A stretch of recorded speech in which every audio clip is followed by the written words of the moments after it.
let's start with the S&P 500. I talked about this today, Noah. Very concerned personally with the, kind of pricing and the price action I've seen over the last 6, 7 candlesticks. If you step back and look at the big picture, we're on a pullback in an uptrend, potentially developing as a pivot and a trigger. As you zoom in on the candlesticks as well, which I'm sure we'll do both, you see that it's just failing at that 2750 mark to trigger to the upside. What's your take on this market action here?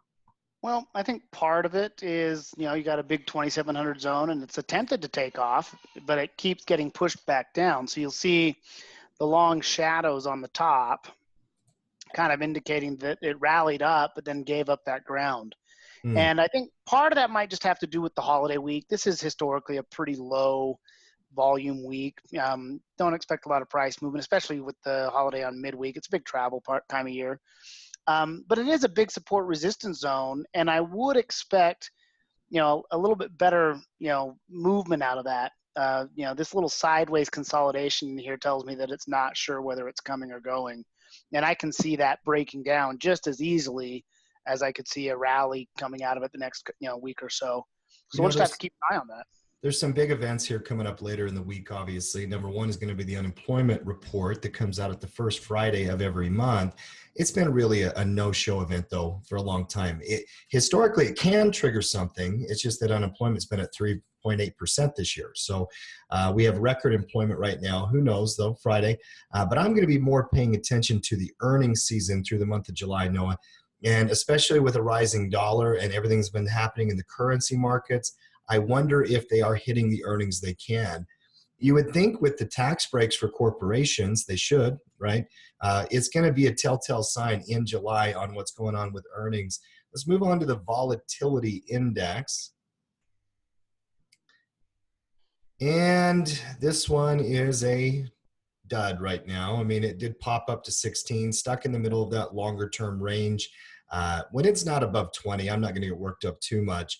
If that market did break down, I would expect this volatility index to go to 22, 24, 26.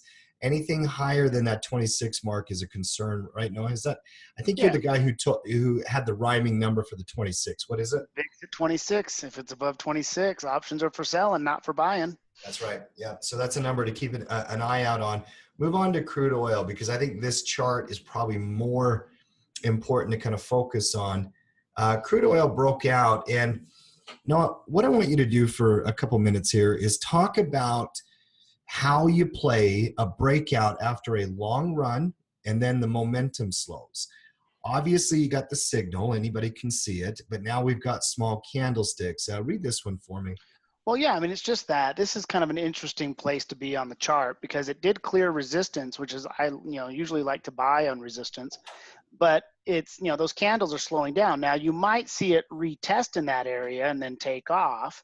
4th of July weekend, by the way, happens to be typically when we see peak oil consumption. It's one of the biggest travel, weekends of the year, and you'll see lots of people out and about. And so you get a lot of consumption. So I think it's interesting that prices are high just in time for that. So, that works out well. But when you're at the top of the channel like that, when you could probably just draw a little trend line out in there and say, hey, we're near the top of the channel. I'm always a little hesitant to want to try and buy up in this neighborhood unless I see a good solid retest and, then an upward movement. Then we can see it break to a, new trend zone. But I also wouldn't be surprised to see it come all the way back down and retest the bottom of the channel. Mm-hmm. So, yes, it is a breakout and it is above resistance, but also at the same point in time, it's kind of at the top of that channel. Based on the tweet from over the weekend, I'm sure President Trump would agree with you wanting to have those prices come back. You said they're far too high. And, and I know politically it's not good when gas prices get up there. It costs people money to fill the tank up during driving season. He asked Saudi Arabia to put an extra 2 million barrels per day out. And King Solomon did say that he would do that, because of the disruptions in Venezuela, and around the world. We'll see. I mean, it was a bullish breakout. The channel trend could point to risk. What is that exact line, that zone that you're going to pay attention to? 72 or so? Yeah, 72.50-ish. It's a ballpark. And so that's that little zone in there, I think is noteworthy. And again, you can already see some of the candles in there just retesting as you look at that. those candles came back down and retested that zone and did move higher. So it'll be interesting to see if it can hold that ground. I see. All right, let's move on to gold, which, commodities have had a little relief rally here today. And the GC contract. Okay, GC, I'm bearish on. Obviously, that chart trend pattern is not one you're going to get excited about. That 1240 zone is one that could hold and create a relief rally. Now, I want you to back up and look at multiple time frames on the 3-year chart, the daily chart, and then discuss what you're seeing on both time frames, Noah. Well, on the daily chart here, I see just a big support zone. I mean, it's been tested before, 1240 right in there. So it's we've seen it test that zone before. You got a little bullish engulfing in there, and after a big run down like that, I wouldn't be surprised to see a small revision back up. If we back it out to a weekly time frame here, and again look at like a 3-year weekly, kind of put that into perspective, I can see where it violated the trend. And yes, that is a support zone still, but once it violates a trend, that shows us some bearish sentiment with just the strengthening of the dollar. Across the board, I'm not surprised to see gold prices down. If Sure. dollar's up and gold is down, I would expect a revision to the mean, but a very short-lived one. I agree. I know that there's some key levels right here that may hold and may rally. And I'm a long-term fundamental bull on metals, and I'm a believer in the metals market. I know we always have that disclaimer, but I'm cautious. I'm cautious from a big picture perspective, because if the dollar continues to rally, that will, put pressure on gold. It creates a safe haven in the bond market. It's going to raise interest rates, with the dollar strengthening. It just is an alternative to metals investing. And so it's competition is what it is. For right now, love the green candle. If you're looking for a relief rally, that is a very strong short-term candle. And you've got a little room to the upside here. It could easily come back up 1280, 1300, and I wouldn't change my opinion about that chart. That's part of technical analysis and trading, Noah, is that, on any given day or week, markets are going to go up and down, but you're looking at the overall pivot point relationships and patterns when you're establishing your bias. Speaking of that dollar, let's go into the dollar index, DARS on DXY.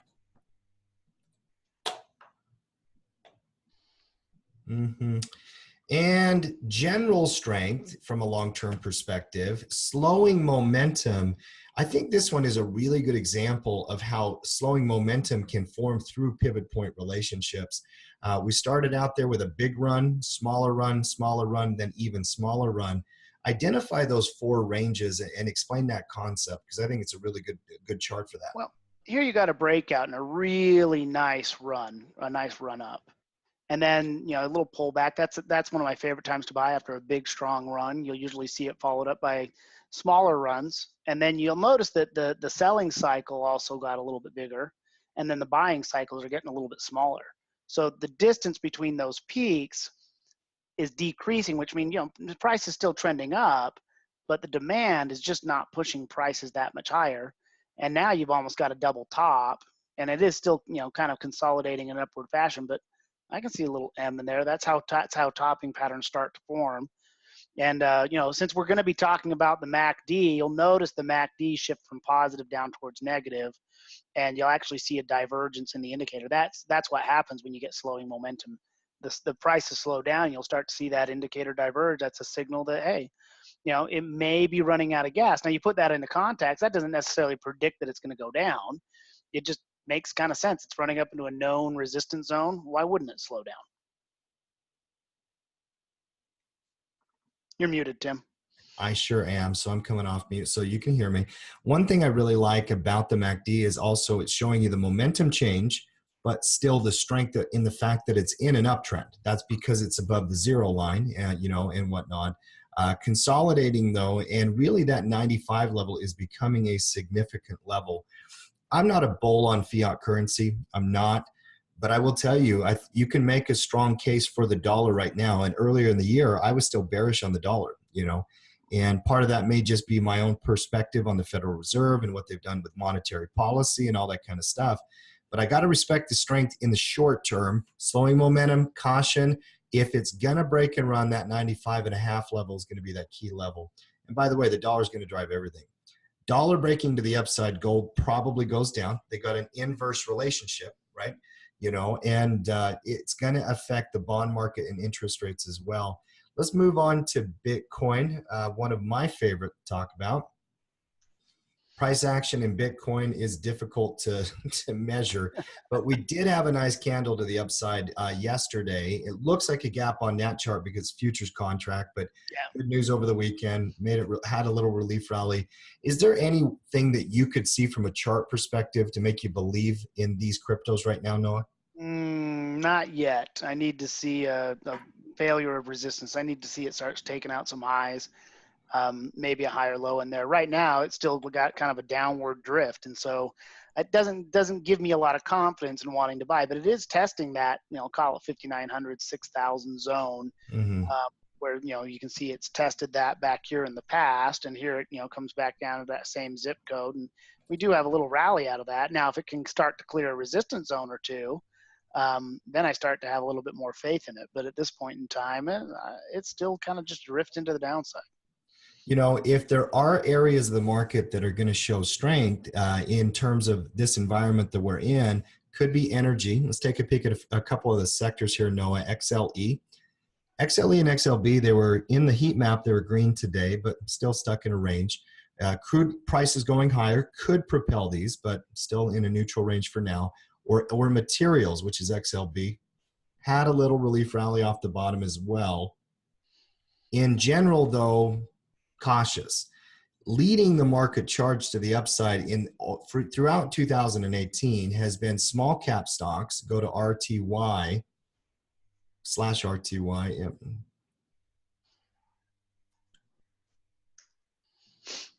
The Russell 2000 index, really from a relative strength perspective, is a lot stronger than the S&P right now, and the Dow Jones, and the NASDAQ, which is /NQ, which tech has led the way this year. Big concern would be the S&P and then the Dow Jones and the big caps. International stocks, they've been under pressure. Noah, what's your general opinion on the market right now? We always ask the question, market posture. Market posture. Well, historically, June is one of the worst months for the market. You go back 80 years in June, there's an old saying in the market, sell in May, go away, and June tends to take it on the chin. But July tends to rally. So I wouldn't be surprised to see a July rally. But as we head closer into the end of the third quarter and the fourth, that big retail push in the fourth quarter, that's when the institutions really decide whether or not they're going to stay or go. So typically I'd expect a positive July, but then I always am suspicious of the market's performance August, September, because that's when I typically see people heading for the doors. If the market doesn't have a lot of confidence in the forecast for the fourth quarter. Sure. Oh, I'm trying to remember all the craziness I've seen during the summertime. It usually doesn't happen early July. It can. You can have a day or two here or there, but it's usually late July, early August. Late July, yeah. By mid-August, you usually get an idea. By the time it hits October, it's already happened. So yeah. What a market. Love it. Obviously we've got a holiday tomorrow in the US, but internationally markets will be moving and you will get some pricing through the day. We'll have a pretty good picture about how that reaction to the sell-off late in the day today on the ES will happen by Thursday morning, then the unemployment report on Friday. Very good. That is our market skyline. And efficiency right there. I like that. No, I think that's the fastest market skyline we've gone through, you and I. I like it. That's a record.